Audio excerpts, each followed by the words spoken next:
உழவனின் உழைப்புக்கு விழா என்ற தலைப்பில் கவிதையை பேச வருகிறார் 4ஆம் வகுப்பு மாணவன் கே. அபினேஷ். அனைவருக்கும் வணக்கம். என் பெயர் அபினேஷ். 4ஆம் வகுப்பு படிக்கிறேன். உழவரின் உழைப்பு விழா கவிதை. என் பிடித்துள்ள என்ற உழவரின் பேர் சொல்ல ஒரு நாள், அதுவே உழவரின் திருநாள். நேற்று உலகமாட்டு எல்லாம் கூட்டி பார்த்தான் உழவன். இன்று தனக்கு ஒரு கணத்தை தேடிக்கொண்டான் அந்த உணவு தலைவன். இன்று கூட பள்ளியில் படிக்க உழவன் தான் நாட்டில் உள்ள குடிகளுக்கு படியளிக்கிறான்.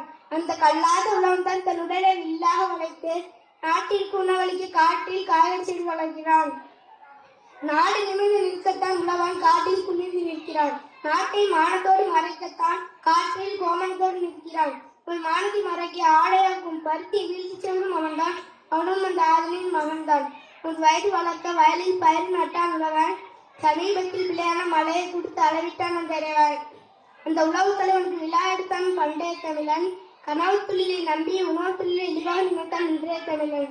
கனவு தொழில் உணவு தராது, உணவு தொழில் அணிந்தால் உலகேறாது. உழவு தொழிலை எதிராக மதிப்போம், பயிர் தொழிலை பாசத்தோடு துடிப்போம். உழவன் தன் காட்டிற்கு தலைவன், காட்டில் பாடுபடும் மாடுகள் உணவுடன் வீட்டிற்கு இறைவன். இன்று நம் உழவு தலைவனை வாழ்த்துவோம், பயிர் தொழிலை விரைவாக போடுவோம். நன்றி. வெரி குட் ஸ்பீச் மா.